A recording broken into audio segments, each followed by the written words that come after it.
Hello बच्चों, कल हम लोगों ने लेंज रूल डिस्कस किया था और हमने वहाँ से इंड्यूस करंट और इंड्यूस्ड ईएमएफ की पोलरिटी को समझा था और लेंज रूल का क्या सिग्निफिकेंस है इसको समझा था, जिसमें हमने एनर्जी कंजर्वेशन लॉ को एक्सप्लेन किया था। अब आज हम लोग डिस्कस करने जा रहे हैं मोशनल ईएमएफ। छोटा टॉपिक है, इंटरेस्टिंग है और इम्पॉर्टेंट भी है। इसके न्यूमेरिकल्स जो है अगर डायरेक्शन क्लियर नहीं होती है तो बहुत टिपिकल लगते हैं, तो इसमें डायरेक्शन का बहुत इम्पॉर्टेंट रोल है। अब यहाँ पर टॉपिक शुरू करने से पहले आपको दो चीज़ें मैं बताऊँगा। पहले एक तो जब कोई चार्ज पार्टिकल मैग्नेटिक फील्ड में मोशन करता है तो उस पर फोर्स लगता है, जिसको हम बोलते हैं लॉरेंज फोर्स। वैल्यू होती है F=QBB sin थीटा। और इसकी फोर्स की डायरेक्शन को फाइंड आउट करने के लिए हम जो रूल अप्लाई करते हैं वो होता है फ्लेमिंग लेफ्ट हैंड रूल। तो कोई भी मोशनल चार्ज है और वो मैग्नेटिक फील्ड में मूवमेंट कर रहा है तो उस पर फोर्स की डायरेक्शन हम किससे निकालते हैं? फ्लेमिंग के लेफ्ट हैंड से।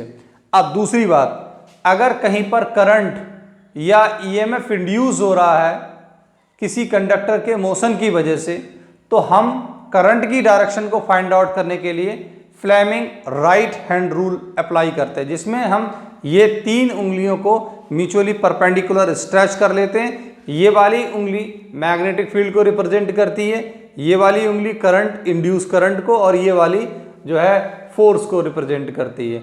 तो यहाँ पर दो चीज़ें में नोन होती हैं और हमें तीसरी चीज़ निकालनी होती है। यहाँ पर हमें फोर्स पता होगा और यहाँ पर हमें मैग्नेटिक फील्ड पता होगा, और फिर हम यहाँ पर क्या निकालेंगे? करंट के डायरेक्शन को निकालेंगे। तो एक बात तो हमें ये समझनी है। अब हमें ये पता होना चाहिए कि किसी भी कंडक्टर में करंट इंड्यूस होती कब है। तो किसी भी कंडक्टर में करंट तब इंड्यूस होती है जब उसके अक्रॉस लगातार मैग्नेटिक फील्ड चेंज हो रहा होता है। अब यहाँ पर इस फिगर को समझते हैं। ये एक रेक्टेंगुलर फ्रेम है PQRS, जिसमें PQ आर्म जो है वो इस तरीके से कि वो इस पैरेलल ट्रैक पर मूव कर सकती है इस साइड में। तो क्या है कि इसमें हम जो है इस तरीके से इसको इधर की तरफ मूव करेंगे, यानी हम जो है इस पर इधर फोर्स लगाएंगे। फोर्स लगाने से ये B वेलोसिटी गेन कर लेगा, ये B वेलोसिटी गेन कर लेगा, और इसमें जब ये मूव करेगी तो हर टाइम इसकी पोजीशन चेंज होगी। पर यूनिट टाइम जो भी ये पोजीशन चेंज करेगा वही इसकी वेलोसिटी कहलाएगी। अब यहां पर क्या है, ये मैग्नेटिक फील्ड इसके मूव करने से चेंज कैसे हो रहा है इस चीज को जरा समझते हैं पहले। जैसे अगर कोई ये फ्रेम है,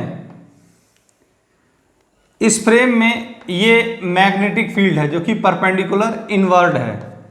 अब इसमें मैग्नेटिक फील्ड लाइंस किस तरीके से जो है क्रॉस कर रही होंगी? Perpendicular inward, perpendicular inward, perpendicular inward, perpendicular inward, यानी कि मैग्नेटिक फील्ड का डायरेक्शन परपेंडिकुलर इनवर्ड होगा। अब इस फ्रेम में मैग्नेटिक फील्ड लाइंस चेंज हो रही हैं क्या? तो इस फ्रेम में 1 2 3 4 and 4 8 and 12 magnetic field lines हैं। अभी भी 12 है और थोड़ी देर बाद भी 12 रहेंगी। तो जब number of magnetic field lines इस फ्रेम में कांस्टेंट है तो फ्लक्स क्या चेंज होगा इसका? तो समय के साथ इसका फ्लक्स चेंज नहीं होगा। और ये अगर फ्रेम मेटल का है तो इसमें कोई भी करंट इंड्यूस नहीं होगी। क्यों नहीं होगी? क्योंकि इस फ्रेम में पास होने वाली मैग्नेटिक फील्ड लाइंस की जो संख्या है वो क्या है? कांस्टेंट है। तो इसलिए इसमें कोई भी करंट इंड्यूस नहीं होगी, कोई भी ईएमएफ इंड्यूस नहीं होगा। अब इस फ्रेम की तरफ मूव करा। अब इसी बात को जरा फिर से समझते हैं। ये वाला जो फ्रेम है, ये वाला जो आर्म है, बाकी तो ये सारा का सारा फिक्स है, ये बस मूव कर सकता है। तो अभी ये यहां था, अब थोड़ी देर पहले यहां हो गया। अब क्लोज सरफेस से पास होने वाली मैग्नेटिक फील्ड लाइंस की संख्या क्या हुई? कम हुई। यहां पर था तो ज्यादा था। अब 1 2 3 1 2 3 1 2 3 एंड 3 3 से 9 हो गई। पहले कितना था? 12 थी। फिर थोड़ी देर बाद ये यहां आ गया, अब और कम हो गई। फिर थोड़ी देर बाद ये यहां आ गया, फिर और कम हो गई। कम होने का मतलब in the sense close surface में। तो क्लोज सरफेस में पास होने वाली मैग्नेटिक फील्ड लाइंस लगातार इसके मूवमेंट की वजह से क्या होती चली जा रही है? कम होती चली जा रही हैं। कम होने का मतलब चेंज हो रही हैं, और जब चेंज होंगी तो क्या होगा, चेंज होंगी तो ईएमआई होगा, इलेक्ट्रोमैग्नेटिक इंडक्शन होगा, तो यानी करंट इंड्यूस होगी। तो यहां पर क्या है, ये जो पी क्यू आर्म है इसको लगातार हम इधर की तरफ मूव कर रहे हैं, जिससे क्लोज सरफेस में लगातार मैग्नेटिक फील्ड लाइंस की संख्या कम होती चली जा रही है। और जब ये मैग्नेटिक फील्ड की संख्या कम होती चली जाएगी तो क्या होगा, फ्लक्स चेंज होगा, और लगातार जब समय के साथ में फ्लक्स चेंज होगा तो क्या होगा, तो ऐसी स्थिति में क्या होगा, ऐसी स्थिति में करंट इंड्यूस हो जाएगा। थोड़ा सा यहां पर समझ लेते हैं। इसकी आर्म एल है और हम इसकी फिलहाल यहां पर यहां से यहां तक यानी एस से पी तक का डिस्टेंस एक्स अज्यूम कर लेते हैं, जो कि वेरिएबल है, लगातार चेंज होगा। अब क्या है, फिलहाल जीरो टाइम ऑफ इंटरवल पर, जीरो टाइम ऑफ इंटरवल पर इसका फ्लक्स क्या होगा, तो magnetic flux linked with P Q R S coil, magnetic flux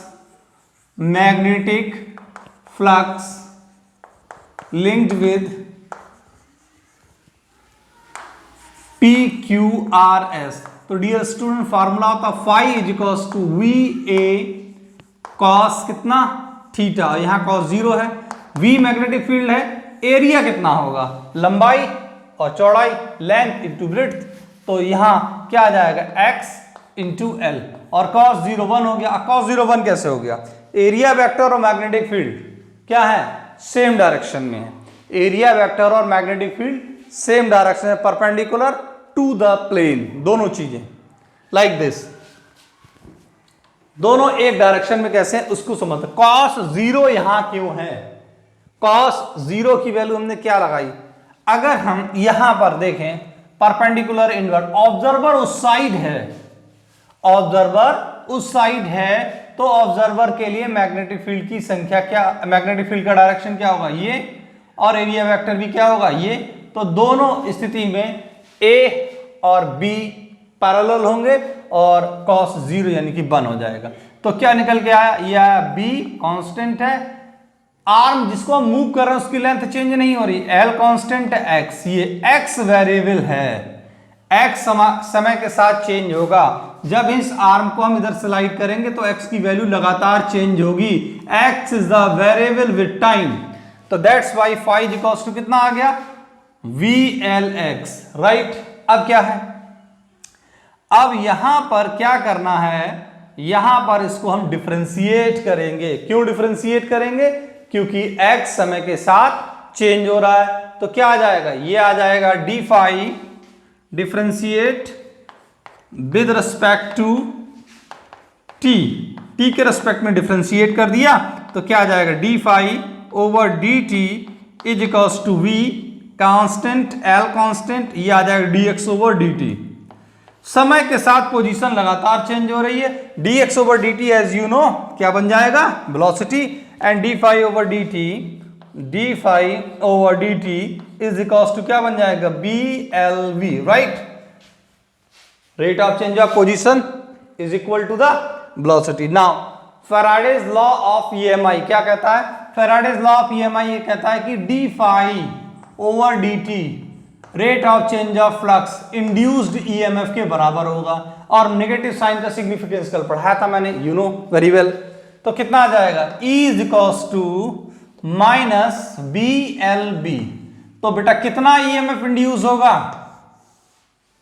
E is equals to minus B L B. ये बात हुई मैग्नीट्यूड की, कितना मैग्नीट्यूड इंड्यूस होगा ईएमएफ का, वो इसकी बात हो गई। इस तरीके से हमने कैलकुलेट कर लिया क्यों ईएमएफ इंड्यूस हुआ, इसको स्लाइड करने से फ्लक्स चेंज हुआ, फ्लक्स चेंज होने की वजह से ईएमएफ इंड्यूस हुआ। अब most important things in this topic, how to find the polarity of the induced EMF, how the find the direction of induced current. देखिए क्या होगा, बहुत ध्यान से समझना है। इस PQ आर्म पर जब हम फोर्स लगाएंगे तो ये मूव करेगा, जब ये मूव करेगा तो इसमें जितने इलेक्ट्रॉन्स होंगे, बना देता हूं ये, दीज आर इलेक्ट्रॉन्स, ये इलेक्ट्रॉन है विजिबल, हम थोड़ा सा इसको इसकी विजिबिलिटी बढ़ाने के लिए अलग कलर से बना देते हैं। ये इलेक्ट्रॉन है, ये इलेक्ट्रॉन है, ये इलेक्ट्रॉन है और ये इलेक्ट्रॉन है। ये क्या होगा? सारे इलेक्ट्रॉन हो गए। जब हम इस रॉड को इधर स्लाइड करेंगे तो इलेक्ट्रॉन की वेलोसिटी क्या हो गई? अब इलेक्ट्रॉन की वेलोसिटी हो गई ये इलेक्ट्रॉन हो गया। ठीक, जब हम इस रॉड को इधर स्लाइड करेंगे तो इलेक्ट्रॉन की, जितने इलेक्ट्रॉन इस रॉड में होंगे उनकी वेलोसिटी किधर हो जाएगी? इस साइड हो जाएगी। और ये कैसे मैग्नेटिक फील्ड में रखे हैं? परपेंडिकुलर इनवर्ड मैग्नेटिक फील्ड में रखे हैं। तो इस इलेक्ट्रॉन पर लगने वाले फोर्स की डायरेक्शन क्या होगी? उसके लिए हम अप्लाई करेंगे फ्लेमिंग का लेफ्ट हैंड। ये डायरेक्शन मैग्नेटिक फील्ड का, जो कि ये रहा, और ये फोर्स का डायरेक्शन रहेगा। लेकिन फोर्स के डायरेक्शन से पहले हम किसका डायरेक्शन बनाएंगे? वेलोसिटी का। तो ये देखिए, ये डायरेक्शन किसका है? मैग्नेटिक फील्ड का रहा। ये डायरेक्शन क्या है? मैग्नेटिक फील्ड का। अब यहां पर अगर हम देखें, इस पर वेलोसिटी जो लग रही है वो वेलोसिटी इस साइड में है इसका। अब ऐसी स्थिति में क्या होगा? इस पे फोर्स का डायरेक्शन क्या होगा? ऊपर की तरफ लगेगा। फार्मूला होता है, देखिए कैसे कैसे लगेगा, इसको समझते हैं। ये मैग्नेटिक फील्ड हो गया, ये क्या हो गया? वेलोसिटी हो गया। फोर्स कहां आ रहा है? नीचे की तरफ आ रहा है। लेकिन इलेक्ट्रॉन पर चार्ज कैसा होता है? नेगेटिव। फार्मूला देख लेते हैं, फार्मूले सब क्लियर हो जाएगा। F = Q V B sin 90, right. अब देखो बच्चों, F ये रहा, Q माइनस E रहा, वेलोसिटी ये रहा, B ये रहा, ये रहा। तो F का डायरेक्शन जो निकल कर रहा है उसकी नेगेटिव डायरेक्शन का। फिर देखते हैं, this is the Fleming left hand. ये उंगली मैग्नेटिक फील्ड को परपेंडिकुलर इनवर्ड। अब ये वाली उंगली वेलोसिटी को, ये वेलोसिटी, फोर्स का डायरेक्शन ये आ रहा है एग्जैक्टली। लेकिन यहां नेगेटिव साइन आ रहा है, इसकी वजह से फोर्स इधर ना लगे। फोर्स कहां लगेगा? ऊपर की तरफ। ऊपर की तरफ फोर्स लगेगा तो इलेक्ट्रॉन किधर मूव करेंगे? इलेक्ट्रॉन सर P से Q की तरफ मूव कर जाएंगे। अब जब इलेक्ट्रॉन P से Q की तरफ मूव कर जाएंगे तो यहां कैसा चार्ज आ जाएगा? यहां आ जाएगा नेगेटिव चार्ज। यहां कैसा चार्ज आ जाएगा? यहां आ जाएगा पॉजिटिव चार्ज। अब देखिए, जो ईएमएफ इंड्यूस हुआ उसकी पोलरिटी मिली क्या? उसकी पोलरिटी मिली P वाला पॉइंट किसकी तरह एक्ट करेगा? पॉजिटिव टर्मिनल की तरह, क्योंकि इलेक्ट्रॉन इधर मूव कर गए, यहां कलेक्ट हो गए। तो पॉजिटिव आयन यहां और नेगेटिव आयन यहां, अमाउंट जो है वो क्या करेगा? एक पोटेंशियल डिफरेंस जनरेट कर देगा। तो हमें इसकी पोलरिटी मिली। एक बार फिर एक्सप्लेन करता हूं, ध्यान से समझेंगे। ये रॉड है, इस रॉड में इलेक्ट्रॉन है। जब इस रॉड को मूव करेंगे तो सारे के सारे इलेक्ट्रॉन्स भी इधर ही डायरेक्शन में मूव करेंगे, यानी ये बन जाएंगे मोशनल इलेक्ट्रॉन। जब ये मोशनल इलेक्ट्रॉन बन जाएंगे तो इन पर लॉरेंज फोर्स लगेगा, और लॉरेंज फोर्स का डायरेक्शन हम फ्लेमिंग के लेफ्ट हैंड रूल से निकालते हैं। जब ये वाला डायरेक्शन मैग्नेटिक फील्ड को, ये वाला डायरेक्शन वेलोसिटी को, तो फोर्स का डायरेक्शन नीचे आया, लेकिन इलेक्ट्रॉन पर चार्ज नेगेटिव होता है, इसलिए इस फोर्स का डायरेक्शन चेंज हो जाएगा और ये आ जाएगा ऊपर की तरफ। तो जब इन इलेक्ट्रॉन पर फोर्स ऊपर लगेगा तो ये अपनी वेलोसिटी का डायरेक्शन चेंज कर लेंगे और ये सारे इलेक्ट्रॉन इधर की तरफ मूव कर जाएंगे, जिसकी वजह से यहां पर पॉजिटिव आयन और यहां पर नेगेटिव आयन, ये दोनों मिलकर एक पोटेंशियल डिफरेंस जनरेट कर देंगे। तो ओवरऑल जो ईएमएफ इंड्यूस हुआ, उस ईएमएफ के इंड्यूस होने की वजह से जो पोटेंशियल डिफरेंस जनरेट हुआ उसमें कौन सा टर्मिनल पॉजिटिव काम करेगा, कौन सा नेगेटिव। तो P पॉजिटिव की तरह काम करेगा और Q किसकी तरह काम करेगा? नेगेटिव की तरह। तो ये तो बात हो गई किसकी? Polarity of induced EMF. Now अब इसमें दो चीजें हैं, डायरेक्शन फाइंड आउट करना चाहते तो इसमें कोई बड़ी बात नहीं। पॉजिटिव टर्मिनल करंट सेंड करता है, ये सेंड कर दिया। नेगेटिव टर्मिनल करंट को एक्सेप्ट करता है, ये करंट ऐसे जा रही है, this is the direction of current. ये करंट ऐसे जा रही है, this is the direction of current I। ये I का डायरेक्शन है। अब देखिए बहुत अच्छी बात है, इसमें इस तरीके से फाइंड आउट कर सकते हैं। बाकी आपके पास एक और रूल है इसे फाइंड आउट करने के लिए, वो है फ्लेमिंग का राइट हैंड रूल। जब दो चीजें म्यूचुअली परपेंडिकुलर हैं तो तीसरी चीज भी म्यूचुअली परपेंडिकुलर होगी। कैसे? अब इस वाले रॉड पर फोर्स किधर लग रहा है? ये रहा फोर्स इधर रहा, ये रहा। हम ऐसे करके एक्सटर्नल फोर्स लगा रहे हैं जिसकी वजह से रॉड इधर मूव कर रही है। फोर्स का डायरेक्शन ये रहा। मैग्नेटिक फील्ड का डायरेक्शन परपेंडिकुलर इनवर्ड, तो करंट का डायरेक्शन ये रहा इसमें नीचे की तरफ, इधर जाएगा करंट ऐसे करके, तो करंट भी निकल जाए। अब करंट को हम फाइंड आउट कैसे करेंगे, करंट को किस तरीके से हम यहां पर निकालेंगे, तो उसकी भी बात कर लेते हैं। इस पूरे पाथ का यहां से यहां तक या यहां से यहां तक जो भी पाथ है, उस पूरे पाथ का एक रेजिस्टेंस मान लेते हैं, आर रेजिस्टेंस मान लेते हैं, उसका एक इक्विवेलेंट सर्किट बना लेते हैं। ये पूरे पाथ का एक इक्विवेलेंट हम डायग्राम बना ले रहे हैं। ये वैसे तो नेगेटिव टर्मिनल हो गया, ये पॉजिटिव हो गया, और इस पूरे पाथ का रेजिस्टेंस आर है पूरे पाथ का रेजिस्टेंस। तो ये डायरेक्शन हो गया करंट का। तो करंट क्या होगा, आई इज इक्वल्स टू कितना होगा, ई ओवर आर।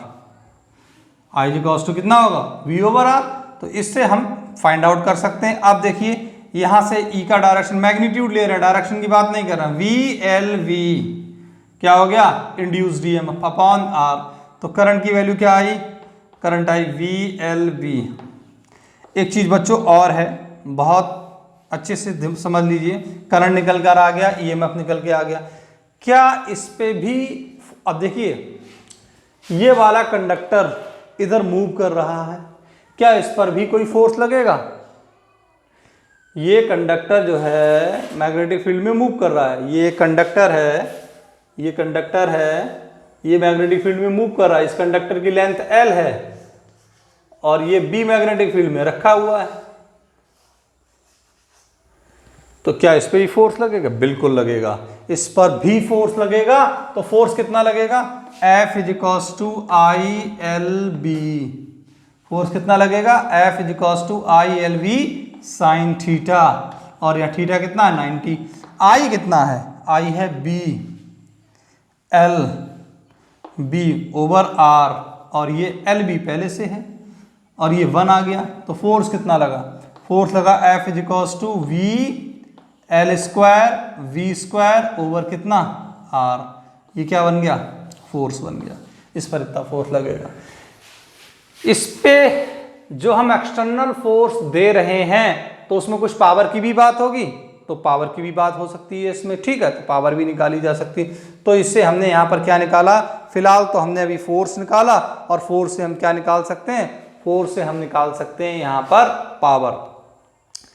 तो यहाँ पर अगर हम देखें, ये आई की वैल्यू हमने प्लेस करी, आई की वैल्यू कितनी, V L B over R, और ये आपको पता है एफ इज इक्वल्स टू कितना होता है, I L V sine theta. I L B में एक मिस्टेक है, वो क्या है, वेलोसिटी नहीं होती है, मैग्नेटिक फील्ड होता है। यहां पर इसको करेक्ट करिए, फिर से देख लेते हैं। अब देखिए फोर्स की वैल्यू होती है, जो फोर्स लगेगा इस पे, यहां से देख लेते हैं, फोर्स लगेगा F is equals to I L B sine 90। Force किस पे लगेगा, इस वाले पर। तो आई की वैल्यू कितनी है, आई की वैल्यू हमने कितनी निकाली, वी एल वी ओवर कितना आर, और ये एल और बी पहले से इसकी वैल्यू बना जाएगी, ठीक है। तो ये कितना आ जाएगा, F is equals to V square L square V over R. Power कितनी डिसिपेट होगी, पावर, तो P is equals to formula होता है एफ वी, तो इस हिसाब से पावर आएगी B square L square into V square over R. ये पावर डिसिपेट होगी हीट के फॉर्म में, क्योंकि हम एक एक्सटर्नल फोर्स एक्सर्ट कर रहे हैं जिसको हम किसी दूसरे फोर्स के अगेंस्ट हम लगा रहे हैं। क्यों, क्योंकि ये देखो लेंज रूल, अब यहाँ लेंज रूल भी समझना है। ये इधर की तरफ फोर्स लगा रहे हैं, मतलब इसके इधर की तरफ आने की वजह से ईएमएफ और करंट इंड्यूस हो रहा, तो इस पर एक और फोर्स जनरेट हो जाएगा इस साइड में, जिसकी वैल्यू ये होगी F is equals to V square L square V over R. जब हम इसके अगेंस्ट वर्क करेंगे तो हीट डेवलप होगी, और हीट डेवलप होगी तो पावर डिसिपेट होगी, जिसकी वैल्यू ये होगी। तो डियर स्टूडेंट, बहुत ही इंटरेस्टिंग टॉपिक है ये, बहुत इंपॉर्टेंट है, इसको रिवाइज कर लीजिए, और जहां पर दिक्कत आए तो प्लीज इसको जरूर पूछिएगा। क्लास 12th पिंक का 8:30 से गूगल मीट पर मीटिंग है, तो प्लीज़ सभी स्टूडेंट उसको एक्सेस करें। मैं उसका लिंक भेजूंगा और आज हम कुछ नेक्स्ट एग्जाम के बारे में चर्चा करेंगे और मैं बताऊंगा आपको कैसे तैयारी करनी है। Thank you so much.